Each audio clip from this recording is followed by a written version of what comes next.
Check, check. We got audio, we got video, we are ready. Let's go. This is Unit 5, land use. Just as a warning, it's going to be a long one. There's also going to be a couple of topics that we have not covered that you're going to want to pay close attention to.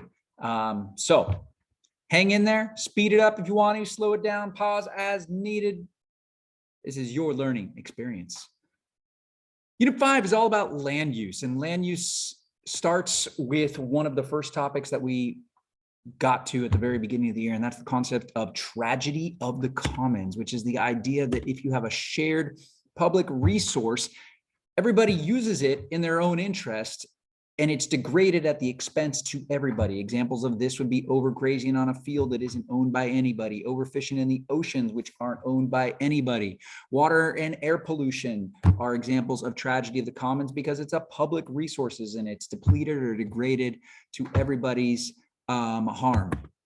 So this happens, as we said, when people overuse a public resource. And the problem is that everybody ends up suffering, whether it be health-wise, not having the resource anymore, dealing with other environmental problems such as eutrophication that results from the activity. And ways to solve it is to either privatize it, so there's more incentive to manage the resource sustainably, give fees or taxes for overusing a resource, or have legislation, command and control approach like the Clean Air Act, the Clean Water Act, Safe Drinking Water Act, or an organization such as the Bureau of Land Management, which manages land so that tragedy of the commons does not occur. So one place that we see tragedy of the commons is when you have a forest that is clear cut. Often the forest is clear cut to plant a plantation of a different tree species, and clear cutting results in soil erosion, less shade for streams, so increased stream temperatures and less dissolved oxygen. Higher turbidity can also result in flooding and landslides because there are less tree roots holding the soil down. And then when you replace it with especially non-native tree plantations, it can lower the biodiversity because all the trees are the same age, they're the same species. And if you have lower biodiversity, right, there's lower ecosystem resilience, as we have discussed before. Forests are important, right? So when we clear cut a forest, we're really reducing a lot of the ecosystem services that forests provide. They filter air, they remove carbon, and sequester that carbon. They are a habitat for organisms. They perform transpiration, which pumps water into the atmosphere. And so when we deforest, we see a lot of consequences. And one of these consequences, especially if we're using slash and burn, is increased air pollution, right? So even if they're not slashed and burned, we're going to see more CO2 in the atmosphere when those trees decompose. And if they're slashed and burned, we're going to see additional air pollutants such as particulate matter and nitrogen oxides. One of the other topics in land use is the Green Revolution, which was the industrialization of how we grow food, right? Increased use of mechanization, genetically modified organisms, new irrigation and fertilization and pesticide methods, right? Which increase, there are some benefits to that, right? Increase the efficiency and the yields of the land, the food yields, decreased world hunger. But it also had a whole host of environmental consequences. We'll get to each one of those kind of specifically here. So mechanization, right? It increased the use of tractors, which increased yields and profits, but it also resulted in more fossil fuels, and it also compacted and loosened to the soil, which made the soil less productive and more prone to erosion. With this, we also saw genetically modified organisms, GMOs, which produced, there's a lot of benefits to GMOs. It could mean less pesticides necessary. It could mean crops produced at a higher yield, but it also results in less biodiversity of crops when they're all the same exact genetic organism. So these, again, are some downsides to GMOs and some benefits. And you can stop and pause and read this slide if you need to. With the Green Revolution, we started using synthetic fertilizer, mostly fixed through the Haber process or mined if in the case of phosphates, or fixed through the Haber process in the case of nitrates. And these excess nitrates can cause eutrophication, as we discussed in the previous video, they also require a lot of fossil fuels to produce these fertilizers, which can lead to climate change. The irrigations associated with the green revolution, right? We grew more food, so we needed more water, and so we increased groundwater withdrawals, and that resulted in decreasing groundwater supplies, and also a lot of irrigation techniques resulted in overwatering, which caused waterlogging of soil and soil salinization, which we'll talk about here shortly. We used more pesticides. It increased yields and profits with fewer plants lost to pest, but it also resulted in pesticides, often harmful ones, killing other non-target species. An example of this is when we use DDT as pesticides, it caused thinning of shells, and we're still seeing that being harmful in the condor population, as we talked about in class today. So the impacts of some of these agricultural practices, this is kind of picking up right where we left off here. Monocropping, right? That's when you plant one crop because it's easier to harvest if you just have one crop there, but obviously decreases biodiversity, decreases soil fertility, and decreases habitat versatility. Tilling, it makes it easier to plant, right? It loosens the soil for the roots, but it also makes the soil more prone to erosion, increased particulate matter and carbon dioxide released to the air, and eventually you lose the organic matter in the soil as well. Slash and burn makes it nice, easy method to clear land, but obviously that results in deforestation and can release a bunch of greenhouse gases into the atmosphere as well as particulate matter, and it decreases albedo. Synthetic fertilizers, right? It increased food yield, but one of the big things is it leads to eutrophication of surface water and can contaminate groundwater as well. So with every one of these methods, there are advantages and disadvantages. Another thing that we want to talk about is irrigation. So irrigation, there are 4 main types of irrigation to know. The most efficient type is actually hydroponics, which isn't on this slide. But on this slide, drip irrigation would be the most efficient type of irrigation, but also the most expensive. Furrow irrigation is the least efficient. It results in the most water runoff, followed by flood irrigation, which flood irrigation is used for things like rice paddies. That can result in things like methane emissions anytime you have standing water. And then spray irrigation is a little bit more expensive, but it's just a step below drip irrigation in terms of water efficiency. If we overwater, it can result in water logging, which is basically where the water is taking up the space in the soils and the roots are going to die or be stunted because there's no air in the water. And so a solution would be to water less and not overwater or aerate the soil. Soil salinization can also result from overwatering, where you water and specifically with groundwater, which has a lot of salts in it, and then that water evaporates and leaves the salts behind, and now your plants are growing in salty soil.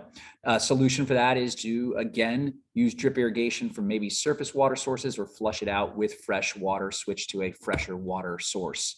Most water is used in the world for agriculture, which is no surprise to you. It's something we've talked about before. And a lot of this comes from groundwaters. And remember that confined aquifers are going to be recharged when it rains slower than unconfined aquifers, right? They're also, if they're polluted, they're going to stay polluted for longer. Unconfined aquifers are going to be easier to pollute. And if we're depleting aquifers in coastal areas, this can result in saltwater intrusion. Anytime we have a deeper well pulling water out of the ground, that can result in what we call the cone of depression, which dries up neighboring wells that are not as deep. When we're talking about agriculture, we want to talk about pest control, right? And so one of the major ways that we deal with pests are chemicals, right? Rodenticides deals with rodents, fungicides for fungi, insecticides kill insects, and herbicides kill plants. One of the important things with all of these, we can have the pesticide or the herbicide treadmill take place, which basically means that the more we use these chemicals, the more resistance we're going to see in the population. So the more chemicals we're going to have to use, or the more second generation chemicals, which are typically more harmful, we're going to have to use.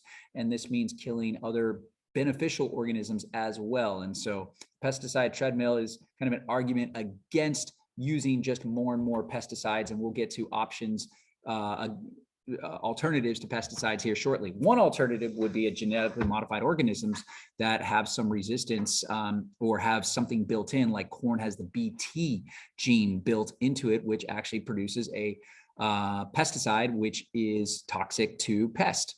But then there's the case of like genetically modified soybeans, which are Roundup ready, which means more herbicide is sprayed on them and it kills all of the other weeds, resulting in more Roundup use. And so we can see that GMOs can both increase and decrease herbicide and pesticide use depending on how it's being used. But overall, genetically modified organisms will decrease genetic diversity. Meat production, right? We all love our meat. Not all of us actually, but a lot of us do. Most meat comes from confined animal feeding operations, CAFOs, which maximize land use and profit. Some of the downsides are certainly all the antibiotics that have to be used to not spread disease. A large amount of water has to be used for the animals, and it can also contaminate the water, and we'll look at that in just a second. And of course, anytime we're having meat, we're going to be producing greenhouse gas emissions, specifically methane from ruminants. A lot of this manure is stored in manure lagoons, and these manure lagoons contain a bunch of nitrates, phosphates, fecal matter, which we can measure with a coliform test. And obviously heavy rains can cause these manure lagoons to overflow and end up in surface waters. Free range grazing is another alternative, and this obviously reduces the density of the organisms, and it requires that you don't need to like grow corn to bring to these animals. There's less antibiotics. Obviously, if you're overgrazing in some of these areas, you can result in things like soil compaction or erosion. And so overgrazing can result in desertification, which is essentially where you turn an area that was not a desert into a desert because the soil is so compacted or the topsoil is lost. Rotational grazing, which is where you rotate animals from one area to another rather than just grazing the same area over and over again, is a way to more sustainably graze animals on land. But overall, as we've talked about, one of the big downsides to eating meat is just it's far less energy efficient, right? From not only an energy, but a water perspective and a nutrient and land perspective as well. And that's just because we're eating higher up in the food chain. And we know that with each trophic level up, 90% of the energy is lost. And that's true with water as well. So let's look at other types of meat. Fishing, okay? For the most part, our fisheries are being overfished, and this can result in fishery collapse, which obviously can result in decreased tourism, a decline in ocean ecosystems, and have huge economic consequences for fishermen and people who eat fish, right? And we've seen fisheries collapse a lot of the times, which is where you fish to the point where the population cannot come back. This is an example of tragedy of the commons. And there are several fishing methods, which actually we'll talk about in class, but one of the most destructive ones is something we call bottom trawling, which is where we drag a net on the bottom. Most of these large-scale fishing practices result in a downside to the environment. So bottom trawling is going to hurt the bottom habitat, to destroy like structures at the bottom, whether it be coral reefs or other structures at the bottom, but can also result in something called bycatch, which is where you're catching unintended species, things like dolphins, whales, turtles, or just species that you're not trying to catch and then just throwing out either dead or harmed. Over the time, we have started losing, we have less and less larger fish, larger predatory fish. And so we're moving down the food chain to smaller and smaller fish. And this is going to have effect on larger organisms that we don't fish, like marine mammals and seabirds that rely on eating those fish. When we're talking about land use, we got to talk about mining, right? And so we did a whole activity on mining. We mined for ore, which is the deposit, right? And so to get to the ore, you have to take the overburden off the ore, right? And this ore is the reserve, right? The reserve is the area where the ore is. And eventually we have the mineral of interest that we extract. We extract that by smelting the ore, and then all the waste material are either called the tailings or slag, which are often left behind, stored in ponds, and they themselves can be environmentally harmful. And surface mining is one type of mining. It is from an environmental perspective more harmful because you disrupt more habitat. So you have habitat loss, you're going to have erosion into streams, And mountaintop removal is the most destructive of these surface mining techniques, which is where you blow the top of the mountain off. Let's have subsurface mining, which is more expensive and has a greater human harm effect, but it is another way that we can mine, especially something like coal, to get to seams of coal. And again, there's lots of environmental impacts to mining, but with subsurface and surface mining, anytime you have rainwater get into the mine, it can react with pyrite or some of the sulfur containing compounds and produce sulfuric acid. And that's when you have acid mine drainage, which can release toxic metals from soil and just lower the pH of lakes and rivers nearby, causing organisms to die because they're out of their range of ecological tolerance with respect to pH. And that's why it is required under SMCRA to reclaim a mine, right? That is where you fill in the mine, return it to its original state. Often it doesn't restore to its original state because the soil, topsoil isn't put back together, but that is the intention of mine reclamation. Another thing we're talking about, urbanization. We're turning places, we're turning land into cities, right? It's going to disrupt habitat, soil, vegetation. It's going to change the water cycle because there's going to be more runoff and less infiltration. And same with urbanization in coastal cities. You're going to be using groundwater, which can increase saltwater intrusion. That's saltwater coming into our aquifers. But what we're really seeing is we're seeing the suburbs grow and we're seeing the cities actually decline in population. That's because people want larger houses, cheaper houses, and ultimately this results in both people moving out of the cities, and we see more what we call urban blight, where there's less taxes for cities, and so cities decline. And at the same time, we're seeing suburbs expand and farther. And as suburbs expand, we start to see more of those impacts of urbanization and suburbanization. So more impacts on the water cycle and more urban heat island effects. Ways to solve this is actually have boundaries on urban growth. We have this here in Monterey, or to have mixed land use, which is where you have it basically more walkable neighborhoods. So you have entertainment and stores mixed with living spaces. And we're starting to see more and more of this as well. And all of this gets to this concept of ecological footprint, which is, how much land a person or a group consumes. And we talked about the equation for ecological footprint in class, but we can also measure it by water footprint, carbon footprint. But ecological footprint is the area of land that is required to keep sustain a person's lifestyle. And we know that there are things that we can do that increases ecological footprint. And there are also things that we can do to decrease ecological footprint. So that gets us to the concept of sustainability. So if we are living sustainably, we're reusing renewable resources at a rate that they can replenish themselves. And the maximum sustainable yield is the amount of a renewable resource that you can take that it can actually renew itself. And when we are living sustainability, we can look at environmental indicators such as biodiversity and food production and atmospheric temperature and the human population and resource depletion. These are all environmental indicators, ways to measure the health of the earth that we talked about earlier in the year and are really themes for our entire course.